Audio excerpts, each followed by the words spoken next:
Welcome to Confidential Cinema. This is the very first episode of what we're going to be calling the Confidential Fantasy Report. I am Henry Confidential. As you see on the screen below, you can follow me on all this type of stuff. And as I just mentioned, we're going to be talking about fantasy football. And I myself, I am a 3-time champion in fantasy football, and I've been playing for the last 8 years. I've never missed the playoffs, so there's a chance that you might want to listen to things I have to say. I am brought with my lovely guest here, / going to be hopefully a co-host if he can stay consistent, and I'm going to let him introduce himself. What's up, everyone? I'm Josh Tribbiani. I've been playing fantasy for about 5 years. Never won a championship, but I have been constantly in the playoffs probably every year since I've been playing. So hopefully I can help you guys out, and we'll see how it goes. Exactly. So that is ultimately going to be our, our goal for this podcast. Is we're going to be talking about fantasy football because it's something that we love. We also want to give out advice for people out there who just can't get over the hump, like my good pal over here. So I could honestly be giving him advice here while also talking about it and being, bantering and maybe potentially having some rants each week.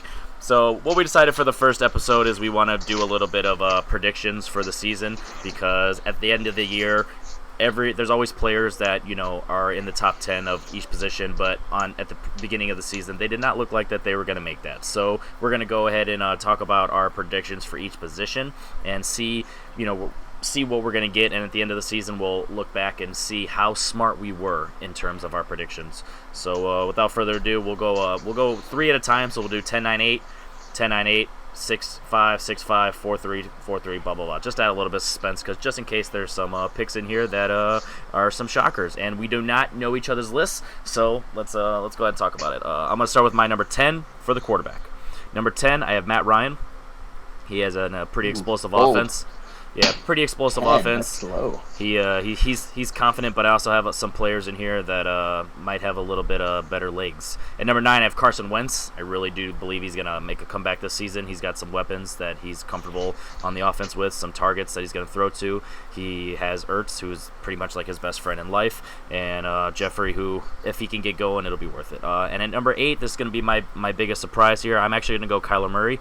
I believe that his ability to use his legs is really going to help, but I also think that the Cardinals are going to be so bad that he's going to get a lot of garbage time, and I think he is a smart quarterback, so I think he's going to keep the interceptions low. So that is my 10 through 8. What about you, bud? Well, me, for 10, I had a really tough time with this one because I didn't know who exactly wanted to go with, so I did a 10A, 10B type of thing because they're both very similar quarterbacks. I did Lamar Jackson, Kyler Murray, because they're both they have good run ability. Only thing with Lamar, he has to learn how to throw better, and Kyler, he has to, get over being on an awful team. There you go. And then I did number 9, Jameis Winston. Okay. He's got, Bruce Arians, throw-heavy offense. We got Baker Mayfield coming in at 8. Okay, interesting. Going up to, we can talk about Baker in a minute, I think. At number 6 or number 7, I'm going to go with Aaron Rodgers. I think he's actually going to have a comeback season. I feel like he can stay healthy, and Mike McCarthy's gone, and they're really going to kind of feel like they have a chip on their shoulder, something to prove. And plus, he has just a lot of weapons, and Devontae Adams is just one of the best receivers in the game. And if he can get Jimmy Graham going, I really think that's going to help as well. So Aaron Rodgers is number 7. Number 6, I have Russell Wilson. I am on the Russell Wilson fantasy train all times. He's got the wheels. He's got the arm accuracy. If DK Metcalf can stay healthy and actually run some routes, I really think that's going to be a big target for him. And if they can balance out the run game and the pass game, I really think he's going to be dangerous. What do you got at number 7? All right, number 7 for me, I got Jared Goff. For Goff, I just think he gets better every year, and even if he doesn't take a huge step forward, he was still the number 6 ranked fantasy quarterback last year in most formats. He's got the weapons, he's got the mind in Sean McVay, and so, yeah. Number 6, I got Cam Newton. I mean, I know there's been a lot of speculation on his shoulder surgery that he had on the offseason, but if you really take a look back, when he had before his MVP season, I think he had that same exact shoulder surgery that he had, and so I'm not too worried about it. The only thing I am worried about with him is that I don't think they're going to have him running as much as he likes to do. And then at number 5, I have Matt Ryan, just because of the high-powered offense. Only thing, big question mark with him is his O-line. They just look pretty rough in the preseason. There you go. And I didn't say my number 5, so my number 5 is going to be Drew Brees. I think that Drew Brees is going to be great, but I also think that I have a couple guys higher that they just have a higher ceiling for their overall team. I really think other than Michael Thomas, he doesn't have the overall weapons to really break out, and I really think it's going to be the Kamara show all season, so I'm going to have Breeze just a little bit lower. At number 4, I have Baker Mayfield. I really think that just because of his offense, he really has the opportunity. This is more of my risky ones. I was really floating my 4, 5, 6, and I decided to jump him up 4 just because I think out of the 3, he has the best overall weapons and best ensemble. So Baker at 4. So what do you got at 4? At my number 4, I got Aaron Rodgers, actually. Because, he's still Aaron Rodgers. The only thing that people are very hesitant about is his health, which when I do these type of rankings, I try not to take health into unless they're obviously injured in the preseason, but because I'm not an injury predictor. I can't tell when someone's going to get injured. I could take my whole list and say someone's going to get injured. So, he's still Aaron Rodgers. The only thing I think they're going to have to do is to make him stay in the pocket more because he can't be doing all that running around. And, yeah. There you go. All right, so my number 3, I actually have Jared Goff. I really think that he has just so many weapons, and if he can keep his interceptions low, I really think he's overall a really smart quarterback, and he does have wheels himself, so he can potentially get a couple yards in there. And if they're really going to try and limit Gurley with this year, he just actually has room for improvement for fantasy. So I really think that he's going to be able to break into that top 3. Who do you got at 3? Yeah, I do love Jared Goff this year. He's actually my late round quarterback pick. For some reason, he's going as QB 13 or 14. It's ridiculous. Yeah, I don't understand. Like the fact if he's not on anyone's top 10, that's crazy. So yeah. Yeah, it's ridiculous. And then we're doing on 3, right? We're doing my number 3 is actually Patrick Mahomes. I just see regression coming because he had one of the best quarterbacking seasons of all time last year, and I just don't see him being able to keep up that pace. Yeah, I trust Andy Reid and I trust all that, but ridiculous touchdown percentage pace last year. Like it was on 8 point something percent of throws he was throwing a touchdown, which is out of this world. But I still think he's really good. Number 3, that's not that much regression, but yeah. All right, so I'm going to go with my number 2, and my number 2 is going to be Deshaun Watson.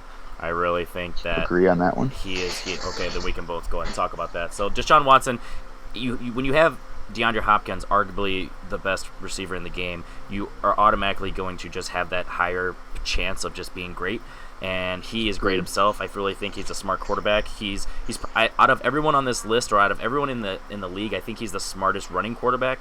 Him and Russell Wilson could probably battle for that, but I think that Russell Wilson just he has a little chip on his shoulder to go to the yeah, sideline. He's older. He's been in the league longer. So I think Deshaun Watson, he goes in the middle of the field and he just slides all the time. He's really smart, and he's got honestly, and with the loss of Lamar Miller too, I really think that's going to affect the run game, and that's going to have to go on the passing game. So it's just one of those decisions that I really think Deshaun Watson is going to be really good. Yeah, and you've left out one big thing. They just traded for that Dolphins left tackle, did they not? Who just extremely upgraded his offensive line, which made me push him to number 2. He was my number 3 just a couple days ago. I'm not going to lie.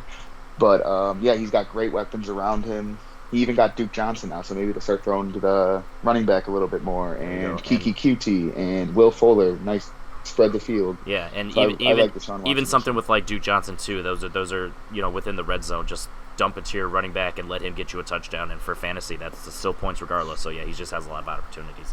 So I'm going to go ahead and let you do your number 1, because honestly my number 1's obvious at this point. So Let's see what you got. Mine is actually Carson Wentz. I think he has a huge bounce back year, and for a couple of reasons why is because in Carson Wentz's career, these are the best weapons he's ever had around him.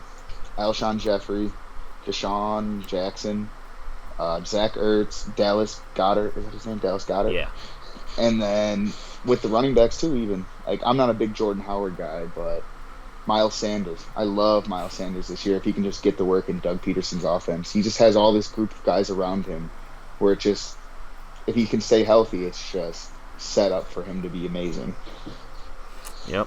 So he was my number 9. So I'm really it's one of those things. It's his confidence that I think that could affect everything, and just the offense is just.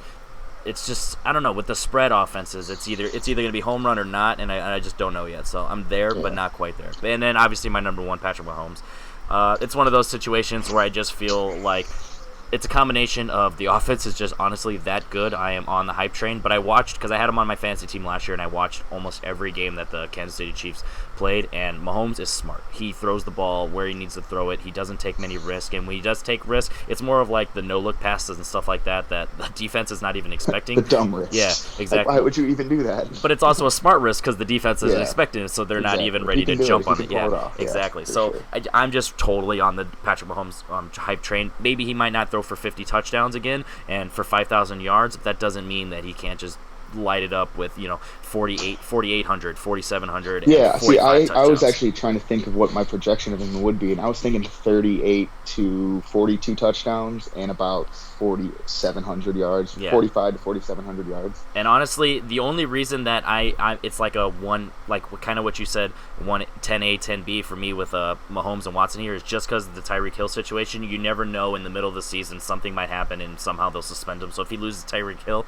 obviously that's going to affect his numbers. But if Tyreek Hill plays 16 games, then Mahomes is probably going to be the number one by like almost a landslide. So that is our top 10 quarterback rankings. Go ahead and comment below your guys' rankings and hey, actually before we get off of that, can I talk to you about a few of your picks? Oh I was writing them down. Now Russell Wilson, you had him at 6, I think. Yeah, right? Russell Wilson number 6. See, I just don't trust Russell Wilson just because the Seahawks came out and said that they're going to be a very run-heavy offense this year, and they're going to try to go for it. And when Russell Wilson, who's he going to throw the ball to besides Tyler Lockett? Got Tyler Lockett, DK Metcalf when he starts off. They always rookie receivers are very rough. Yeah, but you got to think of his size and his potential of everything going on, and also you can still throw it to Carson and you can throw it to Rashad Penny. So I mean, he still has plenty of options there. I'm not sure who their tight end is right now, but whoever the tight end is, they always make it work, even if it's not fancy. You're not wrong. I just think it's a little high for my taste. That's all. It's just, I don't know. He was on the rankings that I had at the end of the season. He was the number 4 quarterback or number 3 quarterback, one of those two. So I can't imagine him dropping out of the top 10. There. The talent's there. I'm not arguing his talent. And arguably, I would say him, Brady, Breeze, and Rodgers are probably the smartest quarterbacks in the entire league. So it's hard to not have the intelligence in there. And obviously, we have a big one out. We didn't have Brady on anyone's list. So yeah. I didn't even have Breeze on mine either. I thought that was going to be your number one when you had. I was thinking when I was looking at my list, I was like, I guess his number one's Breeze, and it wasn't. I just think they're going to be running the ball. He's getting older. Like, he looked very worn down at the end of last year, and so I just think they're going to try to stick with Alvin Kamara, and we'll get to that in a second. Yeah. Of what we think of that, but. All right. Any other comments on either list? No, you're good. All right. So like I said, go ahead and comment down below your predictions. You can just do top 1, 2, 3, entire 10 if you like. You can let us know what your thoughts on our rankings for the quarterbacks. So let's move on to the running backs now. So number 10, this is one for me that I'm on the hype train. I watched him play in college, obviously, and he had a great season last year. He didn't have a great rookie season, but I think that was more of the system and also just figuring out what they were going to do. But I got Derrick Henry. I really think that he can rush for over 1,000 yards, and he's just going to be able to get those touchdowns. I know he has the agility, he has the stiff arms, he's a smart runner. Yeah, he's a Heisman Trophy winner. Exactly. I understand where you're coming from. So I'm really on the hype there. I just feel like he's honestly going to be one of those underrated running backs until he probably rushes for like 15. Honestly, until he puts himself in like an week 1. Relax. Number 9. I'm remembering. I think a lot of people forget that this guy was a top 5 running back 2-3 years ago, and that's Devontae Freeman. If he can stay healthy for the entire season, I really think he's going to bounce back because he is borderline for me. He's like my number 11 or 12 right there on the best. That Atlanta offense is just so explosive. He can catch passes in the backfield. He's a smart runner. He's very agile. He can break one off for 60, 80 yards anytime throughout a game, just making someone miss in the open field. And if he can stay healthy, I really got him going there. Number 8 is going to be a controversial one because I have him probably lower than most people. I got David Johnson, number 8. It's a little lower than me. I've never been on the David Johnson hype train. Like, even when 2 years ago or 3 years ago, because last year he played, then the year before he had the wrist. So 3 years ago when he had 3,000 or 2,000 all-purpose yards. Yeah, and 15 touchdowns. Yeah, I just don't. Even then, there was nothing. It was more of kind of like he just had all the touches and stuff. There was nothing about his game that just stood out to me as explosive. So I mean, I'm always be willing to prove wrong, but I just never on the hype train. But I also have to admit that with when you have all these touches and all these opportunities, you're going to get the points. So that is my 10 through 8. Go with your number 10. All right, my number 10 is which I want to put this out there now. If this guy would play all 16 games, he would be the number one running back, no doubt in my mind. And it's Ezekiel Elliott. But Man. actually, yesterday, talks were hyping up or being, talks were going really well. And then I put him at number one. When we were talking about doing this show, I put him at number one. I'm like, Zeke, he was there when I had him, I would have taken him. But then today, not even 24 hours later, talk stopped, and then whatever. But if he plays all 16, I think he's RB1. The offense basically runs through Zeke, and I feel like when he plays, there's no other better running back. My number 9 is Leonard Fournette. Just run heavy team. Way better quarterback than Blake Bortles, so they can stretch the field a little bit more, and hopefully he doesn't face as many stacked boxes as he does. And then number 8's Nick Chubb for me. Okay. With that high-powered offense, number 1 guy until at least week 10, and I think he's just going to keep that job once Kareem Hunt comes back. Yeah, so Nick Chubb for me, he was my 11 or 10 for 2 reasons. One, it was really hard to not pick my sleepers in Freeman and Henry, and also the Hunt situation at the end of the season. I think he'll still be effective, but I think that they just can't not use Hunt, and I just think it'll decline towards the end of the year. So I'm rooting for him, but I don't know. At number 7, this is another interesting one for me. I think I'll be the only one to have him in my top 10, but I got Dalvin Cook. I really think... You're wrong about that last statement you made. There you go. Yeah, I'm really on the Dalvin Cook train this season. I really think him and Devontae Freeman are similar running backs, and I really think that if he can stay healthy, he can catch passes in the backfield, he can make people miss in the open field. He's a smart runner, and he's just got that explosiveness like off the jump. And the Vikings said that they want to make it. Rankings, actually, we'll get to that in a second. But he's very good between the tackles. He can catch the ball, and the new offensive coordinator on the Vikings, or coaches for the Vikings, said that they want to become more run focused, not just pass the ball 40 times a game or whatever it was last year. And yeah, the only reason that he's at 7 is just because, like, whenever a team wants to be more run heavy, that also could affect everything, because either they're going to stack the box, what you're saying with the Fournette situation, or they can plan for it, and then eventually make the offense switch back to a pass-happy offense. And when he has the weapons that the Vikings have, they won't be quick to change that. But that's my number 7. And number 6, this is one that just because of his health issues, and also because of what the team said about how they want to limit his snaps, I'm going Gurley. So... Gurley didn't even make my top 10. But that's, like you said, I had sleepers that I wanted to get in there, and I kind of forgot about Gurley. Yeah, I love him. Fantastic talent. I just... put him. He's like number 11. Let's just go with that. Gurley's one of those ones where it's just like, dude, if he's on the field and say he plays, he gets 20 rushes a game and he's on the field for 75% of the snaps, he can still average 100 yards a game and a touchdown or 2. Like, he just has that ability. Oh yeah, it's top. Yeah, exactly. Especially in Sean McVay's offense. Yeah. So he's got to be in my top 10. He's just outside the top 5. Number 5, I'm going with Chris McCaffrey. He's one of those players that the fact that he was able to rush for 1,000 yards, and he's a white boy, and he's a white running back, that's not common. That's just not what you see. But he still rushed for 1,000 yards. People think of him as a receiving running back, but he can rush. He can run between the tackles. He can do it all. He can run outside. He's not afraid, and that's without a healthy Cam. So imagine when you have a healthy Cam Newton, he's going to be able to balance out that offense, and he's going to be able to do everything. And I think the only reason he's at 5 is just because of the 4 I have higher than him. I just feel like that they're just top tier, and he's just outside that top tier. What do you got as number 7? My number 7 is actually Le'Veon Bell. Okay. He just worries me a little bit. He might be a little bit out of football shape. He's on a new team, but it is on an up-and-coming offense. And the pure talent that Le'Veon Bell is, he's just Le'Veon Bell. Everyone's seen, if you followed football for the past 5 years, you know who Le'Veon Bell is. My number 6 is actually Chris Carson. So last year, Chris Carson rushed for just over 1,200 yards and had, I want to say, 9 touchdowns. I don't have anything in front of me saying how much it is exactly. And he was running back 12, which is ridiculous to me because that's a solid season, right? Well, this year, they came out and said they want to try to get Chris Carson more involved in the pass game, like very heavily involved in the pass game. If you add that to Chris Carson's resume, he will be, I think, a top 10 fantasy back with ease. There you go. And then my number 5 is Dalvin Cook, actually. We already talked about Yep. him, but I'm very high on both of them. There you go. Those are kind of my guys I needed to get in there. Yep. Because they play full season, I think that's top 10 easy and maybe more. Yeah, Chris Carson was similar to what I said about the other running back where I had him at 11. It's just one of those situations where I just don't trust Seattle running backs. That's the only reason. It has nothing to do with him as a running back or him as a person. It's just the system.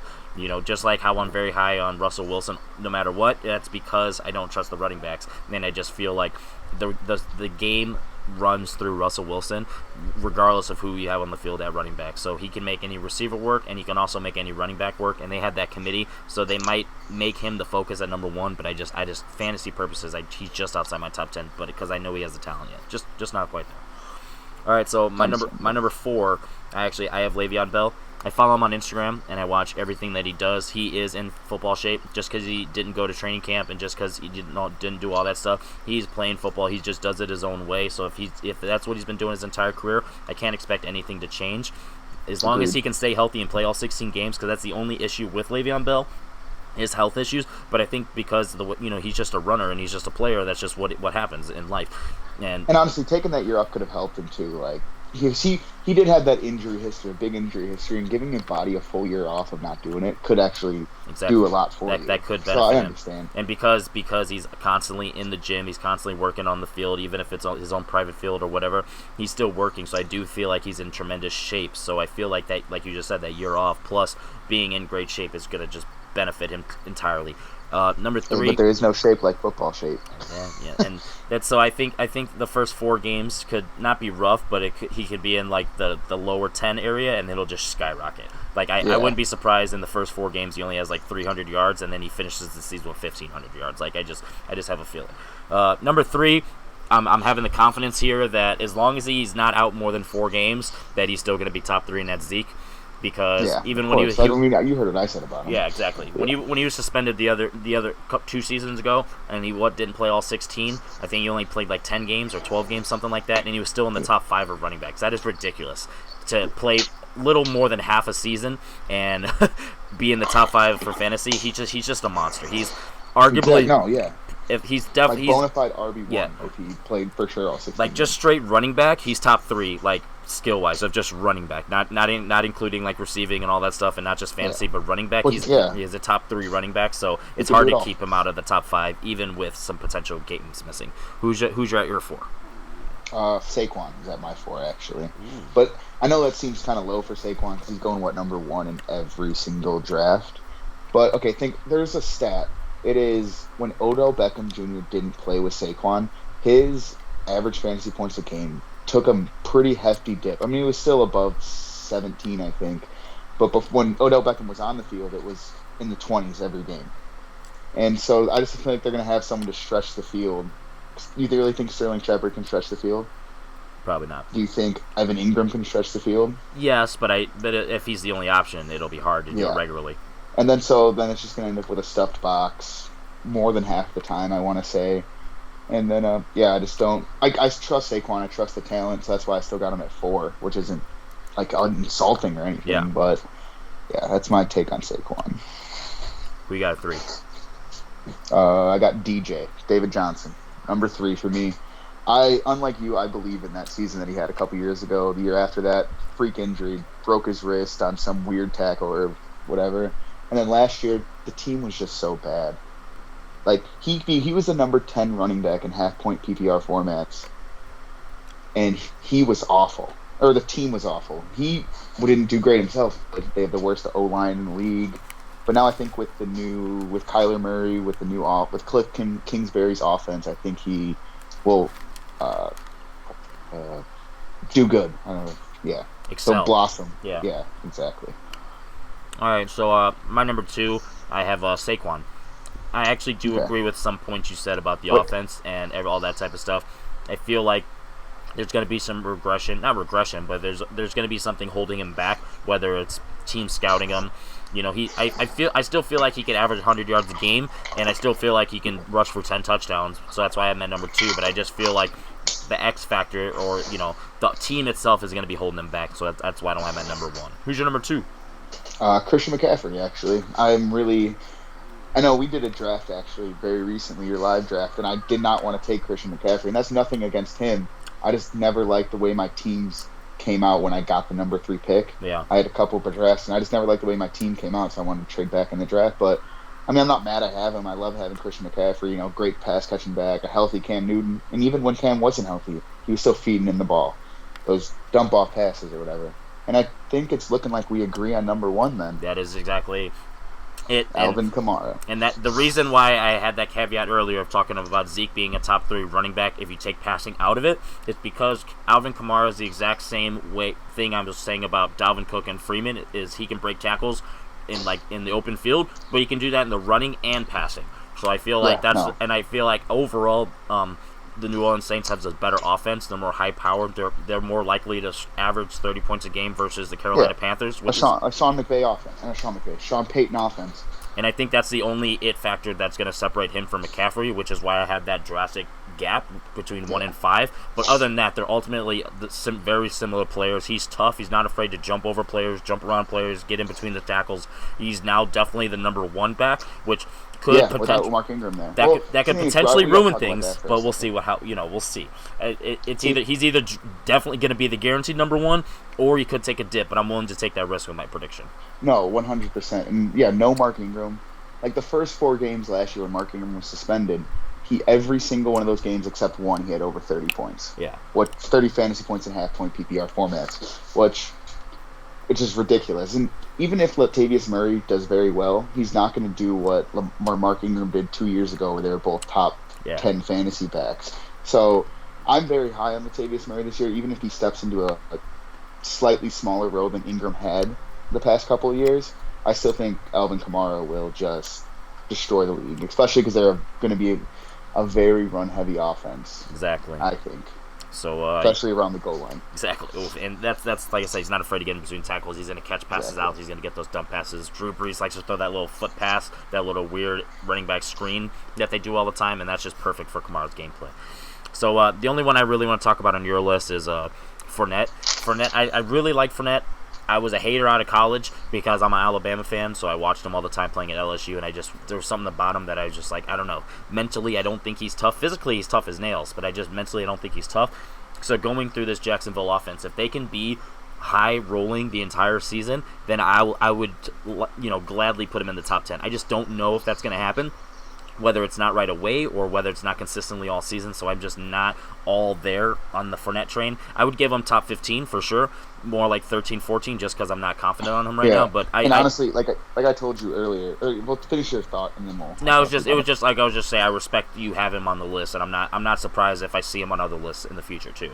But I do really trust Leonard Fournette. I think he is just watching him in college and watching him even 2 years ago before he had all that injuries and whatever. He was a tough. I think he looks pretty tough out there, man. He powered through it and can break off a big run at any time during the game.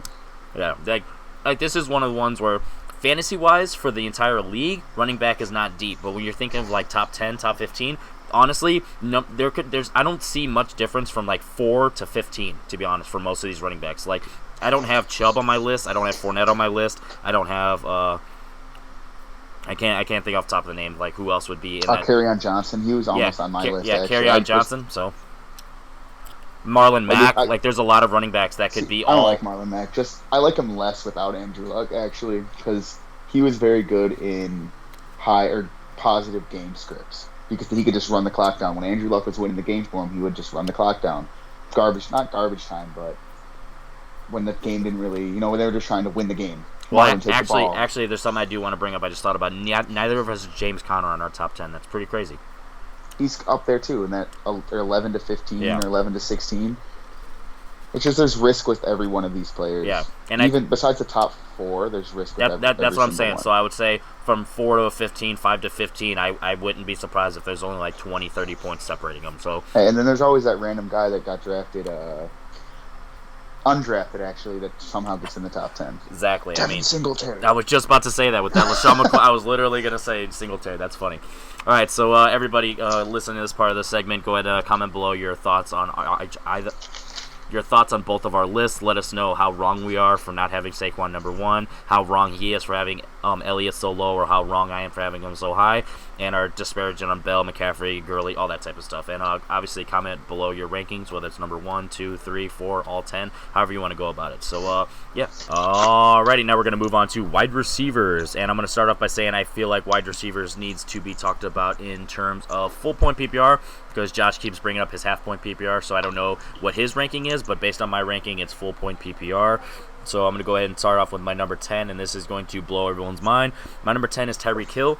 I just feel like he's that type of X factor that if you figure out how to stop it, you can stop it. He's still so good and probably one of the fastest, if not the fastest receiver in the league. So I do believe that he's always going to have that opportunity, especially the way that Mahomes is able to break tackles and extend plays, that he's always going to be able to break free.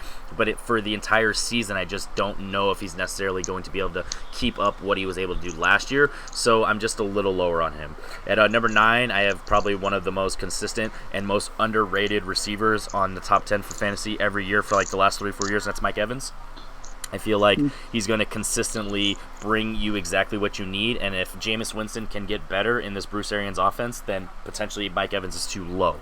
Number 8, the only reason I have him this low is just because his quarterback is really, really good, and he was on my top 10 list, but you just never know, and plus he's not the only receiver now, and this is the first time in a while that he's actually had a receiver who's also really good on the other side, and that's OBJ. I feel like Landry is not going to take targets away, but there's always just going to be less overall opportunities. And Baker is really, really good, but with a second-year quarterback and somebody who's not used to having that number 1 receiver, I just don't know if they'll consistently be able to, dominate. So that's my 10 through 8. What about you? My 10 through 8 this is going to shock everyone, but a lot of the experts in the community have been talking about him, talking him up, and it's kind of died down a little bit just because everyone is so high on him. It's Chris Godwin, actually, number 10 receiver. And that doesn't mean I don't have Mike Evans in my number 8 or in my top 10. Because I honestly think that with this pass-heavy offense that Bruce Arians is going to run in Tampa Bay, that it could support 2 top 10 receivers. Just also because their defense is so bad, they're going to be playing from behind all year. And they will need to throw the ball. And then my number 9 is somebody who is probably one of the most underrated wide receivers in the league, who has been so consistent for the past 2 years and is still going outside the top 10 wide receivers, which is Robert Woods. High-powered offense, 24% target share. That's actually higher than Brandon Cooks. And I know Cooper Kupp's coming back, and that could change. But even when Cooper Kupp was on the field last year, still he had about the same 24% target share with that offense. I actually just saw a post today where Robert Woods said it's crazy that he's not considered top 5. So he's definitely got high praise for himself. So I see it. Yeah, and then my number 8 is actually Mike Evans. Like I said, I totally could see this team, Jameis Winston, Bruce Arians, having 2 top 10 receivers. It's a very bold prediction on my part, I know, but the thing is, with this, I also lowered one of the tight ends, O.J. Howard. I lowered him way down in my rankings because I don't think they can support 3. But they're the go-to wide receivers. We'll get to that once we get to the tight ends. I respect that. So at my number 7, this is a receiver that I know that when Antonio Brown was out, he was still doing really well. But I just don't know. Now that teams are able to prepare without Antonio Brown, that it might affect Juju Smith-Schuster's overall productivity. I still think he's going to be great, obviously in the top 10, but I got him at number 7, where most people might have him at 6. So I'm just a little bit lower. And then at number 6 is if he can stay healthy, he's proven. Hey, you didn't say. I don't think you said his name there. Yeah, I said Juju Smith-Schuster. Oh, did you? Yeah. Right, my bad. Go on, my bad. All right, so at number 6, this is a receiver that is probably going to be maybe not on people's top 10s, or he's going to be at the lower end of the top 10s. But I'm at number 6 because if he can stay healthy, he's his quarterback's favorite receiver. He's obviously his best receiver, and this guy just has tremendous ability. That's Keenan Allen. He's my number 7 actually. There you go. That's really good. Exactly. So this is just a player where he just runs fantastic routes and he's just a really smart receiver. So if he can stay healthy, because early in his career he was really injury prone. Then last year I'm pretty sure he played all 16 games. He did play all 16. So if he can keep that up and he can stay strong, there's a chance he could creep in the top 5. But for now, I'm gonna leave him at 6. And then we'll talk about the top 5 later. So I'll let you do 7 and 6, just because top 5 for most people is pretty gonna be the same. Yeah, my number 7 is actually Keenan Allen too. He's a very good possession receiver. A lot of targets going his way. I mean, Mike Williams worries me a little bit, but I feel like he's more of a red zone threat with just being bigger and can grab those things. But I really like Keenan Allen too, especially in full point PPR leagues. He's just a machine. And then my number 6 is Tyreek Hill. Like you said, I can see them. I know he's not going to be. I don't think he's going to be the number 1 receiver again in fantasy football. So people can prepare for him. He's got that speed, but like you said, I don't think it's going to be. Yeah. Yeah. Yeah. All right, so we'll just do one at a time now. I'm going to do my number 5, and the only reason I have this guy at number 5 is just because of his lack of touchdown productivity last year, and that's Julio. You know, as an Alabama fan, I love this guy. I've loved him for many years, but there's just something about him that I honestly feel like he's just not that flashy receiver, so he just goes under a lot of people's radars. Obviously, you can't sleep on him as a top-tier receiver just because the stats show, but I do feel like a lot of people sleep on him as, like, a top 3 receiver. So, obviously, I am because I'm at number 5, but I feel like that's just overall Matt Ryan's – there's just something about – so that could just slow it down a little bit because it's the obvious pick. And I'll put my takes on Julio once I get to him because he's a little bit higher in my rankings. My number 5 is actually Juju Smith-Schuster, and just for the fact, the Antonio Brown thing, he's not there anymore. People can prepare for Juju. But think about it this way. There are 200 targets available in that offense. Yep. Ridiculous. That also puts their tight end, which we'll get to in a second, very higher on my list. But Juju had a lot of targets last year, and people say, oh, he's not going to get much more. Yeah, but even if he gets 20 more targets out of that, 30 more targets, that goes a long way, especially within a pass-heavy Steelers offense. There you go. At my number 4, this is a player that I've watched him play for the last 2 seasons. He's been super consistent, and he's definitely risen to be the number 1 in the system. And this team is talking about how they want to be more run-heavy, but I really feel like that means this his overall touchdowns and smart yards is going to, like, really rise for fantasy just because it's going to be, like, exactly what you need. Like, he might only get 4 or 5 catches a game, but I still feel like it's going to be for 100 and a touchdown or 2. That's Adam Thielen. I just feel like he runs great routes. He knows how to get his feet in bounds. He knows exactly how to get that separation. Him and Kirk Cousins just have great rapport, and they have this connection, mind and mental. Yeah, this chemistry. Yeah, so I really feel like it's just going to work. And I feel like, you know, at the beginning for through 8 weeks, I think he was number 1, 2, or 3 for those entire 8 weeks last year, and then he dropped off towards the end. But I feel like, you know, as long as the Minnesota Vikings offense can stay rolling, I feel like Adam Thielen's going to be at the core. Yeah, Adam Thielen's just right outside my top 10, actually, and it's more of the fact that they said they wanted to be more run-heavy. It's nothing against him. He's a fantastic receiver. Him and Stephon Diggs, really. Yep. But it's just, I just more focus on they want to get that run game going. It was just based off how he fell off last year when they replaced the offensive coordinator. That's all it is for me. And then my number 4 is DeAndre Hopkins. I know that might seem kind of low, but they do have a lot of weapons if they can stay healthy in that Texans offense with Will Fuller, Kiki Cutie, now Duke Johnson's in the fold, Carlos Hyde's in the fold. And I mean, I still think Hopkins is guaranteed over 1,000 yards, guaranteed 8 to 10 touchdowns. Like, that's nothing my thing, but I think these guys I have above him will I think they will do better. All right. Now, there's one of them that I'm not sure exactly who it is going to be. So, now I know. Okay, because he's lower on my list. So I know all your 3, but I'm just curious the order. My number 3, I have Michael Thomas.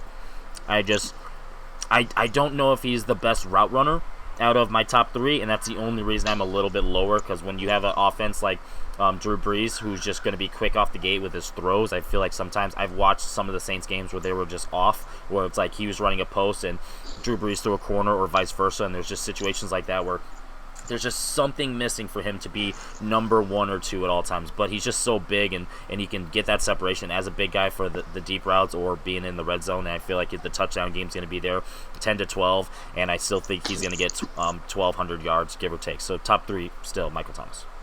Yeah, I do love Michael Thomas. He actually, I think I had him in the league we're in together. I had him, and I rode him all year long. Yep. I love Michael Thomas. But I am also afraid that the Saints will, like I said, are turning more into a run-heavy team. Drew Brees is getting older. I still think he gets 1,200 yards and a good amount of touchdowns, but I just have him just outside my top 10. And nothing against Michael Thomas. Probably one of my favorite receivers in the NFL. Oh, then I don't know who's in your top 3. Let's go. Let's hear it. Number 3, Odell Beckham Jr. Oh, duh. Wow, yeah. I just think he has a better quarterback than Eli Manning now. Can get him the ball. Yes, he has Jarvis Landry on the other side, but Jarvis Landry they're complete opposites when it comes to receivers. Landry's a possession receiver. Odell Beckham's big play receiver and can basically take over a game if need be. Interesting. All right, so my number 2, I'm actually kind of mirror what you said earlier about Hopkins. There's just something about the fact that he can get double teamed or they have the options there.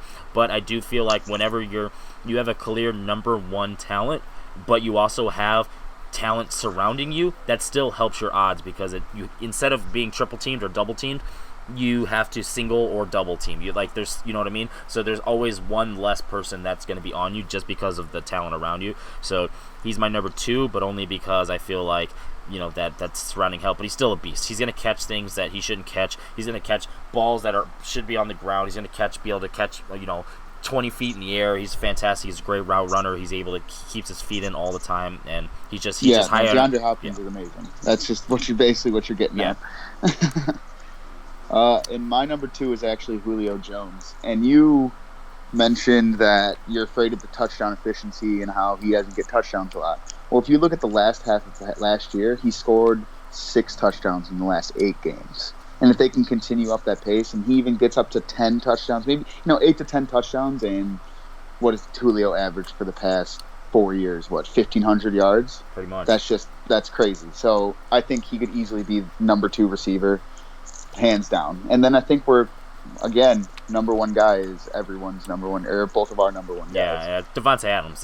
If last year Aaron Rodgers had a down season and Devontae Adams had a breakout season. So imagine if Aaron Rodgers gets back on the rise like everyone's honestly expecting him to. Maybe not top 5 quarterback, but he's still going to be almost exactly what he was before. Devontae Adams can probably have a record-breaking season. There's just so many options. He was almost a touchdown a game player. He had 1,400 yards, 1,200 yards as a receiver, and it was 14. I think it was his highest ever. First time ever breaking 1,000 yards. Too, and he's not that fast of a receiver, so that just knows that he's able to break cuts. He's able to run smart routes. He's able to have a quarterback who's able to extend plays, and he's smart enough to get into the end zone or get into positions to make those tight catches. And there's just everything going on with Devontae Adams. He's a beast, and I'm all on. Yeah, I agree. Devontae Adams is probably he's not the most talented receiver in the league. I don't want to take anything away from him. There's more talent, but he has the perfect situation for him. That's what it is. And to be the number 1 receiver in fantasy football, you need to have 2 things. You need to have a lot of yards, but you must have double-digit touchdowns. When's the last time there was a number 1 receiver that did not have double-digit touchdowns? Yeah, those touchdowns are 6 points. They just add up. So I mean, that just is crazy. And he's the type of receiver that doesn't drop. So if he's averaging 10 targets a game and all of them are good passes from Aaron Rodgers this season, he could be averaging 10 catches a game. That's sick. Yeah. And that wraps up our wide receivers, I think. Yep. So I pretty feel like it's cut and dry. You have some risks there with Godwin, and of course, yeah. So I feel like that's not a bad thing by any stretch of imagination because I had Godwin last year. I know that he's a really good player, but I just don't. I don't think he's top 10. But let us know in the comments below how crazy he is for his top 10 having Godwin in there, and how crazy I am for having Hill so low. How crazy he is for having Hill just about in the middle. Can we acknowledge really quick that neither of us had Antonio Brown in the top 10? Yeah. Just think, and for the Antonio Brown lovers out there, he was in the perfect situation with Ben Roethlisberger, and he decided to leave. Derek Carr does not throw the ball downfield as effectively as Ben Roethlisberger does, and it's like a well-known fact. And honestly, with his feet issues, they say he's ready for game 1, but there's always going to be that lingering. Plus, his attitude right now, I just don't feel like he's in love with football right now. So any situation happens where they start off 0-4, or he's not getting at the targets that he wants, or he's not getting balls right at his chest, you never know what's going to happen. I just don't trust it. Yeah, he's more focused on Antonio Brown than anything else. And that's just not what you want, especially for the Hard Knock Raiders. So, that's our top 10. Comment below what your guys thought. All right, and last but not least, we're going to move on to the tight ends. Obviously, tight ends are not great overall, so we're only going to do top 5. But we are? Yeah. Oh shit. You have 10. I'll let you talk about your bottom 5 then too. I just feel like it's pretty straightforward of top. What you're going to have. It's just more of the order, and I'm curious to see. So I'll let you go ahead and run down your 10 through 6. Yeah. So 10 through 6 is Jack Doyle, and that's only because last time Jacoby Brissett was the quarterback, he had 80 receptions. Yeah, he had just like under 1,000 yards, but 80 receptions in a full-point PPR league. That's ridiculous. 9, Jared Cook. I feel like the Saints haven't utilized the tight end since Jimmy Graham. And they really, if you look at it, they really haven't too much. OJ, oh yeah, and I just really want to talk about this one, the OJ Howard thing. I actually have him down at 8, which is a lot lower than a lot of people. But that's just because I believe in more of the wide receivers in that group than OJ Howard. I'm not saying that he's not talented, that he doesn't have the skill set, but Cameron Brate comes back this year, which will take some red zone looks away from him, and I think he's just going to be not touchdown dependent because he will get his yards sometimes, but he's going to need touchdowns to be a factor. 7 is Delaney Walker, and then 6 is Vance McDonald. Interesting. So you either have somebody in your top 5 that I wasn't expecting. You actually might, because you didn't have Howard in the top 5. So yeah, we'll get to that. All right. So my number 5, I have Evan Ingram. Same here. Actually, I have him too. Yeah. There you go. I just think he has just that natural talent, and he's fast as hell. I feel like that with the type of offense that the Giants are going to be running, they're going to be so Saquon dependent that you're going to have your tight end ready on out routes, corner routes, slants, little drag routes, just anything simple to just get the dump off. So in full point PPR, I feel like he's going to be a red zone threat when they stuff the box for Saquon, and I really think he's just going to be able to average 5-6 catches a game, which for 50 to 60 yards on average plus a touchdown, that's pretty solid. So top 5. Yeah, and when Odell Beckham Jr. was out for the majority of the year a couple years ago during his rookie year, he was literally their only pass catcher they had, and he had a pretty solid fantasy season. I picked him up on the waiver wire that year actually, and he was my starting tight end almost all year until the last couple weeks. Yeah, so I'm pretty up there on the Ingram train. So we both have him at 5, right? Yeah. Who you got 4? Hunter Henry. Ooh, interesting. Okay, so no, see, I like him because no Antonio Gates. That's huge right there. Antonio Gates took all the red zone looks for a tight end when he was there. Even last year, he took a lot of them. And he's just such a TD threat, such a touchdown TD threat. He is such a TD threat that I think he will get his. He will get his touchdowns, and he might be a little touchdown dependent on some weeks, but I really think he could get to the top 4. Yeah, so interesting. I don't have him in my top 5, but at number 4, I have OJ Howard. I once again, as an Alabama fan, I'm just high on these players when I just know, and I don't think he's going to be touchdown dependent. I truly think he runs good routes. He's actually good in open field. He can break some tackles. He can make some juke moves. I wouldn't say he has a strongest stiff arm, but I think he has a smart stiff arm that he can hit it in the right moments, and that can get him an extra couple yards here and there. That could get him first downs, which is an extend plays, which gives him more opportunities. And when you add those up for the entire season, that's going to build up your fantasy points. So I got him at number 4. Top 3, I think we both have the same. The only thing is the 2 and 3. Who you got 2 and who you got 3? Everyone has Travis Kelce at 1. Yeah. Big shocker there. Yeah. But I want to do I was kind of surprised that I didn't. I was like, oh well, you don't have a Njoku on your top 10, which that was the one I was like, oh, interesting. It was Jack Doyle. I don't believe in Jack Doyle, but I really think just based off last time he played with Jacoby Brissett, he relies on that tight end, and they might already have that chemistry to get him those 80 catches, which is ridiculous for a tight end. Well, and then since you have Doyle on there, no Ebron is really interesting as well. So yeah, let's go ahead. My number 3, I have Kittle. Actually, I'm taking the safe bets here with consistency and what I'm used to. Jimmy Garoppolo, I watch his preseason games. I'm not on the Jimmy G hype train right now. I just don't know if he has the overall ability to lead a team yet, and also I don't know if he has the overall confidence to come back from his injury. So I just don't know if he's going to just provide Kittle with as much opportunities. See, but that could actually help Kittle though, because what did they call a tight end? The safety blanket. Kittle. And who else is a pass catcher that you could trust in that offense? Marquise Goodwin, which we'll talk about Marquise Goodwin in a little bit, or maybe in a future episode. But Marquise Goodwin, I can't even think of their other receivers and all. Yeah, Deebo Samuel, and then there's one more too. But I don't trust. Oh, and Dante Pettis. I don't think any of Dante Pettis is playing the 4th quarter of a preseason game. That's just not. I just don't think they trust him. So I think George Kittle will be that safety blanket that will help Jimmy G get through this. Get his confidence back, I guess you could say. Yeah. And so that's why he's my number 2, and Zach Ertz is my number 3, which you can't go wrong with either of them, in my opinion.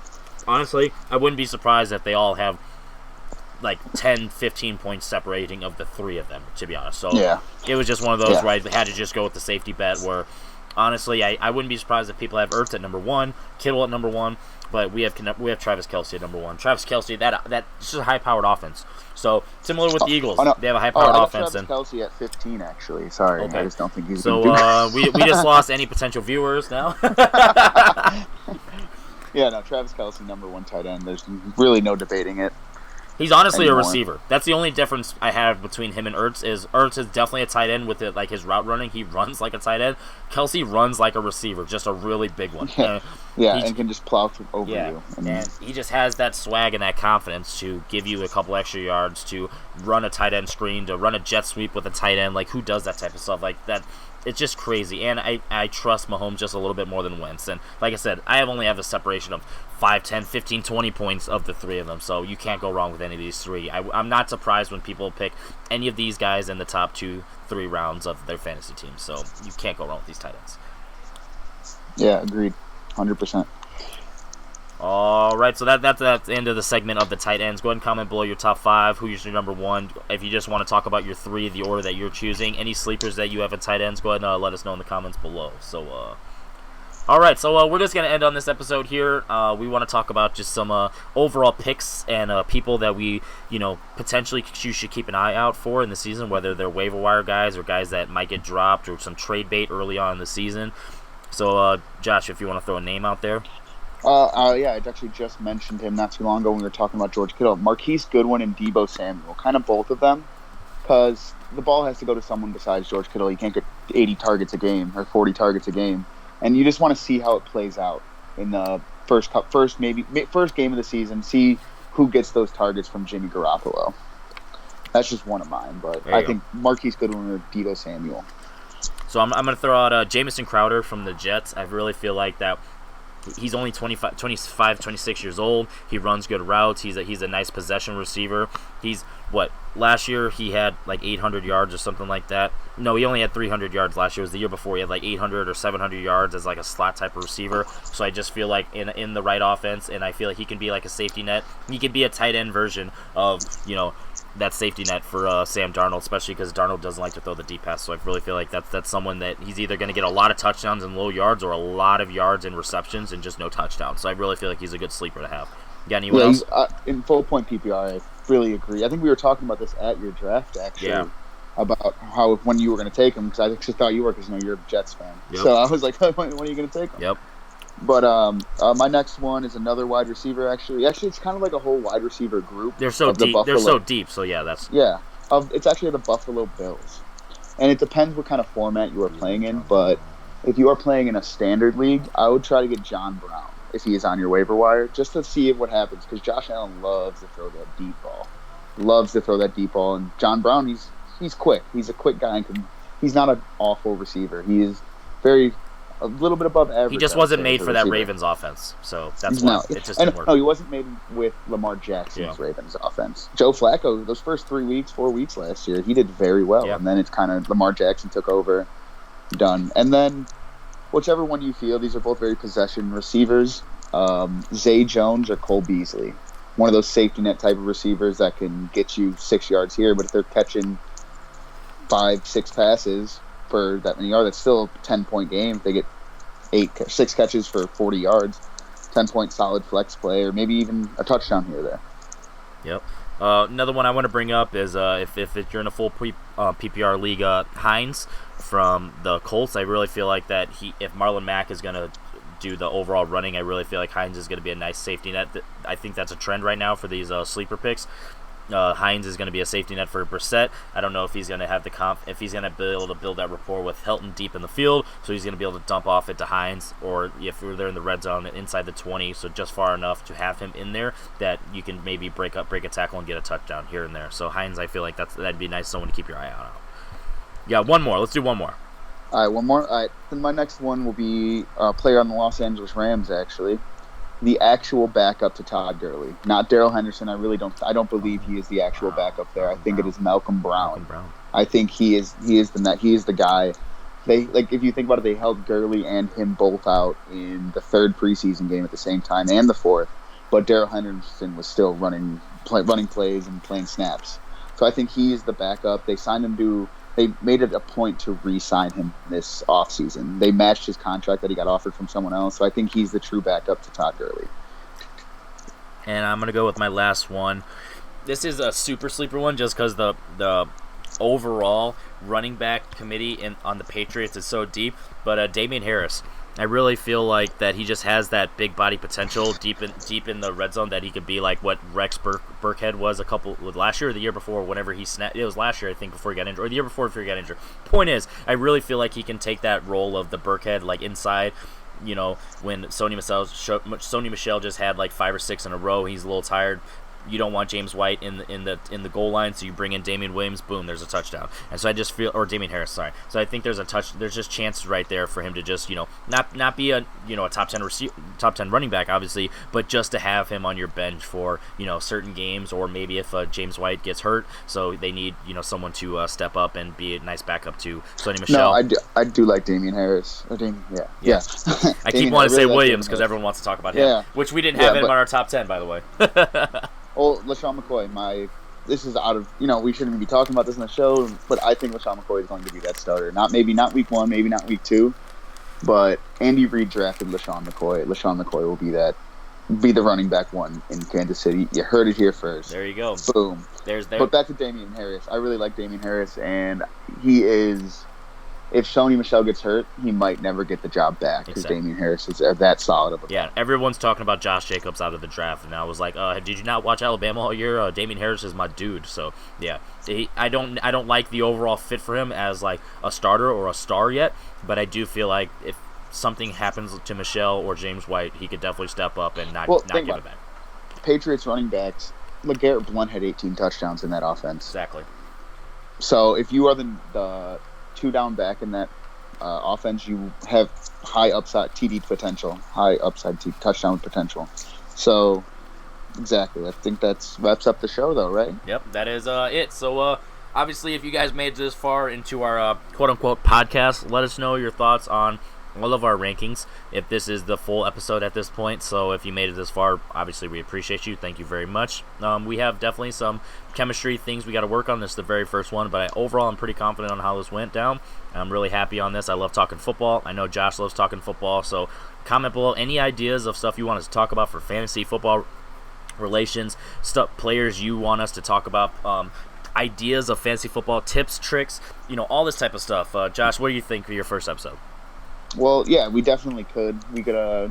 We talked at a bar actually not too long ago. Me and you literally got in a heated argument about a lot of this, and that's what made us have this do this, because we do have different views on fantasy football in some ways. Yeah. But we have a lot of similar views too, so I think we could do really good. But I just want to apologize to everyone. This is my first time doing a video like this, so if I sound awkward and don't know what's going on, it's because it's my first time doing it. Exactly. That's why I kind of wanted to bring that up, just in case, because I know that the knowledge is going to be there for both of us. I really do believe that we can help some people win their fantasy football leagues and win weeks that they potentially didn't. There's going to be matchups, like you were talking about start-sit later, that there's going to be a matchup where it's like, we don't think you should start that player even though he's a big name, sit him, and then that actually could change the game, especially if you don't have tiebreakers, or if you do the decimal points of your scoring system. There's literally things that I really do believe we're going to have some insight and some smart stuff to talk about, because since we're doing podcast format, we're going to talk in more in depth. I know everyone likes Matthew Berry and and Adam Schefter and stuff, but they don't go in full depth with everything unless you have the paid stuff. So here it is. So with that being said, I am Henry Confidential. That is Jash. You guys can know him as Jash. You guys are officially friends now if you made it this far in the video. This is the Confidential Fantasy Report. Thank you again for making it this far in our very first episode. Please drop a like, any comments that you want, and subscribe, because we will be talking about it. Make sure you hit the bell notifications as well, because we're going to be dropping this weekly. The goal is every Tuesday morning at 9 Eastern, 8 on Tuesdays, just because we want to make sure you have all the news and any advice that you want to have going into the waiver wire pickups for Wednesday, so you have all day to prep for that. So, Josh, any last words?